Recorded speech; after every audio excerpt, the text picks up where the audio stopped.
तो इस ड्रामा के स्टार्ट में हम क्लासरूम को देखते हैं जहाँ कुछ स्टूडेंट्स मिलकर एक लड़के को बुली कर रहे थे। दूसरी तरफ सियोन नाम का एक लड़का हमेशा की तरह अपनी पढ़ाई में खोया हुआ था। साथ ही वो हमेशा क्लास में एक क्वाइट किड की तरह शांत रहकर बस पढ़ता रहता था, जिसकी वजह से वो बहुत ज्यादा इंटेलिजेंट था और क्लास का वो टॉपर भी था। अब उन बुली करने वाले स्टूडेंट्स के लीडर की नजर सियोन पर जाती है, जिसके बाद वो उस लड़के को जाने को बोलकर सियोन को शूज से मारकर परेशान करने लगता है। और जब सियोन उसकी तरफ देखता है तो वो लीडर उसे टीज करने के लिए सॉरी बोल देता है, जिसके जवाब में सियोन उसे कहता है कि आगे से ध्यान रखना। पर ये सुनकर उस लीडर का ईगो हट हो जाता है और वो सियोन के पास जाकर उसे डराने लगता है, क्योंकि वो लीडर और उसकी गैंग स्कूल के सभी वीक स्टूडेंट्स को बुली करती थी और ये करने में उन्हें बहुत मजा आता था। लेकिन उसी वक्त वहाँ कुछ दूसरी क्लास के स्टूडेंट्स आ जाते हैं जो कि किसी सूहो नाम के लड़के को गुस्से में ढूंढ रहे थे, क्योंकि सूहो ने उनकी दोस्त के साथ फ्लर्ट करने की कोशिश की थी। इधर हम सूहो को देखते हैं जो रात में फूड डिलीवरी का काम करता था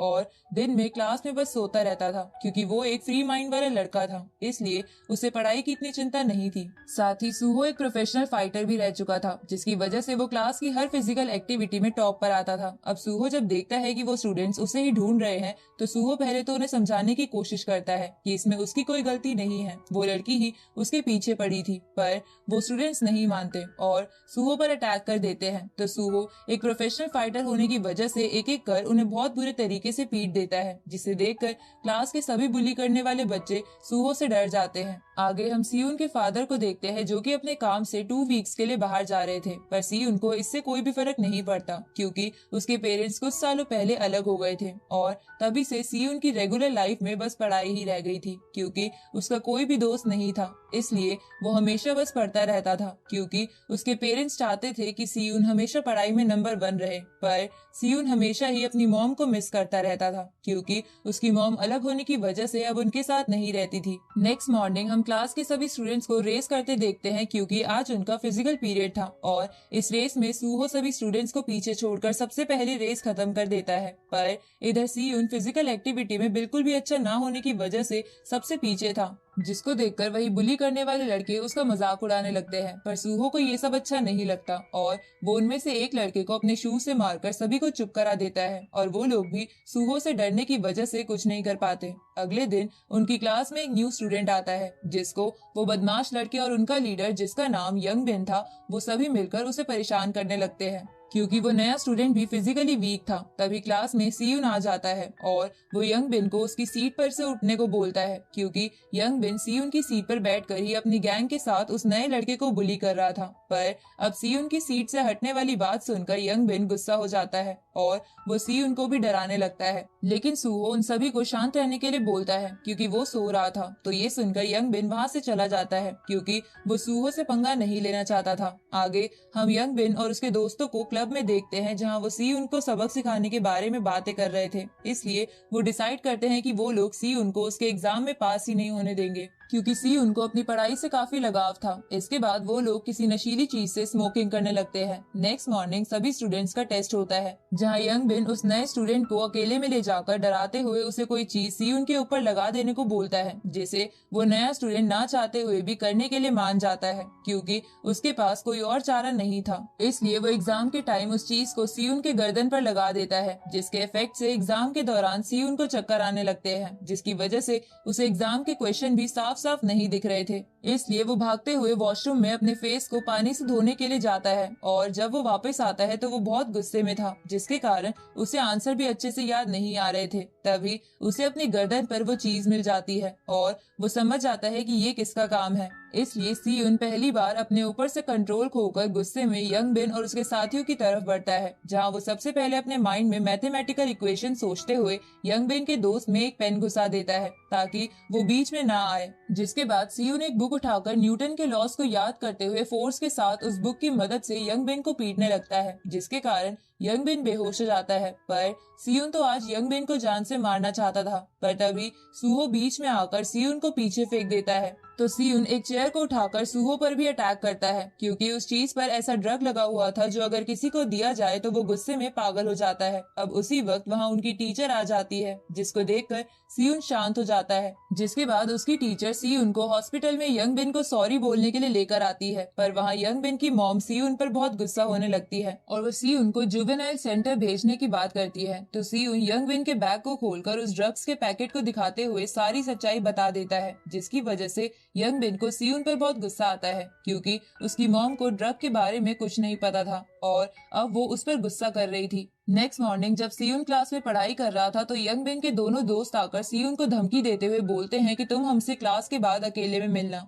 ये सुनकर सीयुन बोलता है कि तुम्हें जो भी काम है अभी ही कर लेते हैं। इसके बाद सीयुन उन दोनों को बाथरूम में ले जाता है और बाथरूम का डोर लॉक करके अपना पेन निकालकर एक साइको किलर की तरह उन्हें देखने लगता है, जिसकी वजह से वो दोनों बहुत डर जाते हैं। साथ ही ये भी समझ जाते हैं कि सीयुन अब उन्हें मार भी सकता है। अब उनके चेहरे पर डर देखकर सीयुन वहाँ से चला जाता है, जहाँ सीयुन को ऐसा जाता देखकर सारी क्लास सीयुन से बहुत इम्प्रेस हो जाती है। आगे वो नया स्टूडेंट सीयुन से माफी मांगने की कोशिश करता है, क्योंकि उसने बुली स्टूडेंट्स के कहने पर सीयुन की गर्दन पर वो ड्रग चिट लगाई थी, पर सीयुन उसे माफ नहीं करता, जिसकी वजह से उस नए स्टूडेंट को गिल्टी महसूस होने लगता है। इस तरफ यंग बिन एक बंदे को सीयुन को मारने के लिए हायर करता है, जिससे यंग बिन ड्रग्स लिया करता था, क्योंकि वो उसका कजन था। आगे हम स्कूल कैंटीन को देखते हैं, जहाँ सीयुन सूहो के साथ लंच कर रहा था, जहाँ वो अपने बिहेवियर के लिए उसे सॉरी भी बोलता है। जिसके बाद वो आपस में बातें करने लगते हैं, लेकिन बातें करते वक्त सीयुन एक बार भी नहीं मुस्कुराता, क्योंकि वो मुस्कुराना भूल गया था। इधर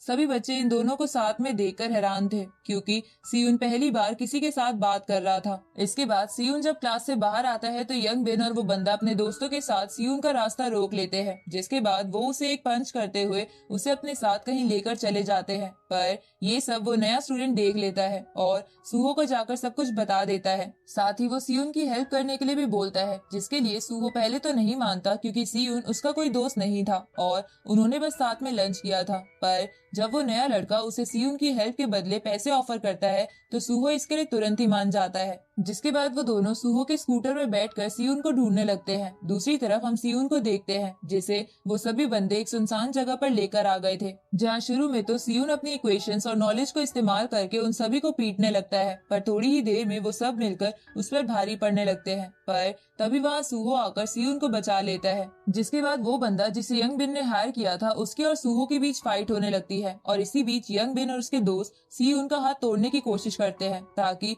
सीयुन कभी पढ़ ना सके। पर तभी वो नया लड़का आकर सीयुन को बचा लेता है। इधर सूहो ने भी उस बंदे को पीट दिया था, जिसके बाद वो अपने गैंग के साथ वहाँ से चला जाता है। इसके बाद सूहो उस नए स्टूडेंट और सीयुन को एक रेस्टोरेंट में खाना खाने के लिए चलने को बोलता है, पर सीयुन के ट्यूशंस थे इसलिए वो नहीं मान रहा था। पर सूहो उसे किसी तरह मना लेता है, जिसकी वजह से सीयुन आज पहली बार अपनी क्लास को मिस करता है। इसके बाद वो सभी रेस्टोरेंट में आ जाते हैं, जहाँ वो सभी बहुत बातें करते हैं और साथ मिलकर खाना खाते हैं, जहाँ खाने का बिल वो नया लड़का देता है, क्योंकि वो एक अमीर फैमिली से था और उसके फादर एक पॉलिटिशियन थे। इधर सीयुन जिंदगी में पहली बार इन दोनों के साथ रहकर अच्छा महसूस कर रहा था, जिसका मतलब सीयुन की लाइफ में अब चेंजेस आना शुरू हो चुके हैं। अब धीरे धीरे वो तीनों साथ घूमने लगते हैं, जिसकी वजह से अब वो अच्छे दोस्त बन गए थे। इधर वो बंदा जिसको सूहो ने पीटा था, उसका बॉस जिसका नाम गिल्सू था, वो भी उसे बहुत मारता है, क्योंकि वो एक बच्चे से हार कर आया था। इधर सीयुन जब एक स्टोर में था तब उसे वहाँ एक लड़की मिलती है जो उसी गैंग की मेंबर थी जिसे यंग बिन ने सीयुन को पीटने के लिए हायर किया था। अब बाहर बारिश शुरू हो जाती है और उस लड़की के पास अम्ब्रेला ना होने के कारण सीयुन को उसे उसके घर तक छोड़ने के लिए जाना पड़ता है, जहाँ रास्ते में वो दोनों एक रेस्टोरेंट में भी जाते हैं, जहाँ वो लड़की सीयुन के फोन में जबरदस्ती अपना नंबर सेव कर देती है, क्योंकि असल में वो लड़की दिल की बुरी नहीं थी और उसे सीयुन अपने टाइप का लग रहा था। इसके बाद हम नेक्स्ट मॉर्निंग में क्लास को देखते हैं, जहाँ यंग बिन सीयुन को अकेले में बात करने के लिए चलने को बोलता है, जहाँ सूहो और वो नया लड़का भी सीयुन के साथ आ जाते हैं। जिसके बाद यंग बिन सीयुन के सामने झुकते हुए उससे रिक्वेस्ट करने लगता है कि वो उसके मॉम को जाकर झूठ बोल दे कि वो ड्रग्स उसका नहीं था, क्योंकि यंग बिन की मॉम उसे बोर्डिंग स्कूल में भेजने वाली थी जहाँ वो नहीं जाना चाहता था। तो ये सब सुनकर सीयुन उसके लिए मान जाता है, लेकिन यंग बिन उनसे झूठ बोलकर उन सभी को एक सुनसान जगह लेकर आ जाता है, जहाँ पहले से ही वो ड्रग्स वाला बंदा और उसका बॉस और उसके आदमी खड़े थे। साथ ही वहाँ वो लड़की भी होती है जिसकी लास्ट नाइट सीयुन ने हेल्प की थी। अब वो बॉस सूहो को बोलता है कि अगर तुमने मुझे 3 दिन में 15 मिलियन नहीं दिए तो मैं तुम तीनों को मार दूंगा। वो बॉस ऐसा इसलिए बोलता है क्योंकि वो अपनी गैंग की मदद से उल्टे सीधे काम करता था और उसे अच्छा नहीं लगता कि किसी और ने उसके गैंग मेंबर को पीट दिया। लेकिन सूहो को वो आम सा गुंडा लग रहा था, तो वो बॉस सूहो के हाथ पर कट लगाकर बोलता है कि मैं कोई मजाक नहीं कर रहा हूँ। इसके बाद वो बॉस वहाँ से चला जाता है, जिसके बाद से वो सभी गैंग वाले बंदे इन तीनों पर नजर रखना स्टार्ट कर देते हैं कि इनका घर कहाँ है और ये कहाँ कहाँ जाते हैं। इधर सियुन छुपकर उस लड़की को कॉल करके मिलने के लिए बुलाता है, जहाँ वो लड़की उसे बताती है कि उसका बॉस बहुत ही खतरनाक है। तो सियुन पूछता है कि तुम उसके साथ काम क्यों करती हो और क्या तुम इस काम से खुश हो, जिसका जवाब उस लड़की के पास नहीं था, क्योंकि वो सच में इस काम से खुश नहीं थी, पर बॉस के डर की वजह से वो कुछ नहीं कर सकती थी। दूसरी तरफ सियुन का वो दोस्त जो कि बहुत अमीर था, वो अपने ही फादर की वॉच को चोरी करके उसे बेच देता है, जिससे उसे 15 मिलियन मिल जाते हैं। जिसके बाद वो सारे पैसे सियुन और सूहो को देने लगता है, पर सियुन इसके लिए मना कर देता है और वो बोलता है कि मेरे पास उस बॉस के बुरे कामों के खिलाफ प्रूफ है, इसलिए मैं उसके बारे में पुलिस को रिपोर्ट करने वाला हूँ। तभी हम पास्ट का एक सीन देखते हैं जहाँ उस लड़की ने सियुन को उसके बॉस के सभी गलत काम के बारे में बता दिया था कि कैसे वो नकली पैसे कमाने वाली ऐप से बच्चों के द्वारा सबका पैसा लूटता है और वो कैसे सबको ड्रग्स देकर उन्हें उसकी आदत लगवा देता है और वो कैसे बच्चों की स्मगलिंग करता है। प्रेजेंट में सूहो सियुन से बोलता है कि सिर्फ फोटो से पुलिस विश्वास नहीं करेगी, हमें उन्हें रंगे हाथों पकड़ना होगा। इसके बाद वो प्लान बनाने लगते हैं जहाँ सूहो बॉस के अड्डे के बारे में पता लगाएगा और सियुन वहाँ पुलिस को लेकर आएगा। अब सूहो उस लीडर के पास जाकर उसे उसके सारे काले कारनामों के बारे में बता देता है और वो उससे कहता है कि मुझे तुम्हारे सारे गलत काम पता चल गए हैं, इसलिए चलो तुम्हारे ऑफिस में चलकर बात करते हैं, क्योंकि मैं भी तुम्हारे बिजनेस में इंटरेस्टेड हूँ और मैं तुम्हारे बिजनेस को बढ़ा सकता हूँ, क्योंकि स्कूल में सब बच्चे मुझसे डरते हैं। ये सुनकर वो बॉस इसके लिए मान जाता है और वो सूहो के साथ कार में चला जाता है, जिसके बाद सियुन पुलिस को बुलाने के लिए भागता है और वो दूसरा लड़का सूहो के पीछे चला जाता है ताकि वो समय आने पर सूहो की मदद कर सके। इधर हम सूहो को देखते हैं जो कि अपने वॉच की हेल्प से सियुन को अपनी लोकेशन बता देता है, जिसके बाद वो सभी उस अड्डे के अंदर आ जाते हैं जहां वो बॉस सूहो को मारते मारते अधमरा कर देता है, क्योंकि उसे अपने गैंग मेंबर से पता चल गया था कि सूहो उसे धोखा दे रहा है और थोड़ी देर में इस अड्डे पर पुलिस आने वाली है। उसी वक्त वो तीसरा दोस्त भी सूहो को ढूंढते ढूंढते वहाँ आ जाता है, पर वो बॉस उसे भी पकड़ लेता है। जिसके बाद जब सियुन पुलिस को लेकर वहाँ आता है तो वहाँ कोई नहीं था, क्योंकि बॉस सभी प्रूफ्स और सभी लोगों के साथ वहाँ से निकल गया था, जिसकी वजह से पुलिस भी उस अड्डे से चली जाती है। इधर सियुन दीवार कूदकर उस घर में चला जाता है जहाँ वो सूहो को कॉल करने की कोशिश करता है, पर उसका कॉल अनरीचेबल आ रहा था, जिसकी वजह से सियुन समझ जाता है कि उनका प्लान फेल हो चुका है। दूसरी तरफ वो बॉस उन दोनों को लेकर कहीं जा रहा था, जहाँ जाते हुए वो उस ड्रग्स वाले बंदे को उस लड़की को लेकर आने को बोलता है, क्योंकि उसे पता चल गया था कि उस लड़की ने ही इन सब की हेल्प की है, पर वो बंदा उस लड़की को पसंद करता था, इसलिए वो अकेले ही बॉस के पास जाने का डिसाइड करता है, क्योंकि उसे भी पता था कि उसने ही सियुन की हेल्प करी थी। पर वो लड़की भी उसके साथ जाने लगती है, जहाँ जाते हुए वो सियुन से कॉल करके कहती है कि मैं बॉस की लोकेशन पर जा रही हूँ, इसलिए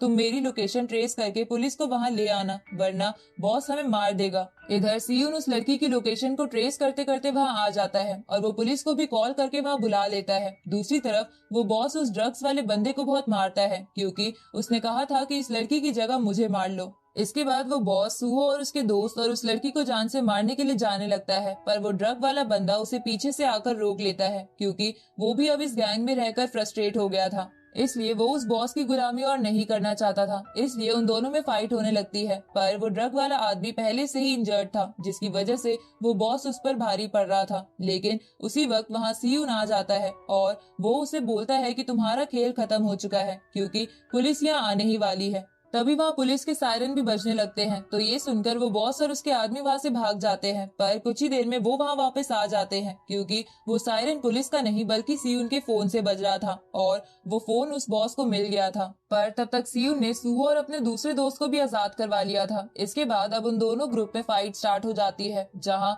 वो लोग सियुन को पीटने लगते हैं और वो बॉस उसके फेस पर अपने नाइफ से कट लगा देता है। तभी वहाँ पुलिस आ जाती है, तो ये देखकर वो बॉस वहाँ से भागने लगता है, पर सियोन उनका पीछा करता है क्योंकि वो नहीं चाहता था कि बॉस बच जाए और बाद में उन्हें परेशान करे। अब वो दोनों भागते भागते एक एम्यूजमेंट पार्क में आ जाते हैं। तभी सूहो भी उसके पीछे आ जाता है, जिसके बाद सूहो और सियोन मिलकर उस बॉस को पीटने लगते हैं। पर फिर भी वो बॉस उन पर भारी पड़ रहा था क्योंकि सूहो पहले से ही बहुत इंजर्ड था, लेकिन फिर भी सूहो जान लगाकर उसे एक जोरदार पंच मारता है जिससे वो बेहोश हो जाता है। जिसके बाद पुलिस सबको अरेस्ट कर लेती है, पर उस ड्रग्स वाले बंदे ने उस लड़की को वहां से भगा दिया था क्योंकि वो नहीं चाहता था कि वो लड़की इस केस में फंसे। इसके बाद हम सियोन और उसके दोस्त जिसका नाम सियोक था उन्हें पुलिस स्टेशन में देखते हैं, जहां हमें पता चलता है कि सियोक के फादर के सेक्रेटरी ने सारा केस हैंडल कर लिया है और उसने केस में से सियोन और उसके दोस्तों का नाम भी हटवा दिया था क्योंकि सियोक के फादर एक पॉलिटिशियन थे और उनके बेटे का किसी केस में नाम आने की वजह से उनकी इमेज खराब हो सकती थी। अब सियोन वहां से चला जाता है। इधर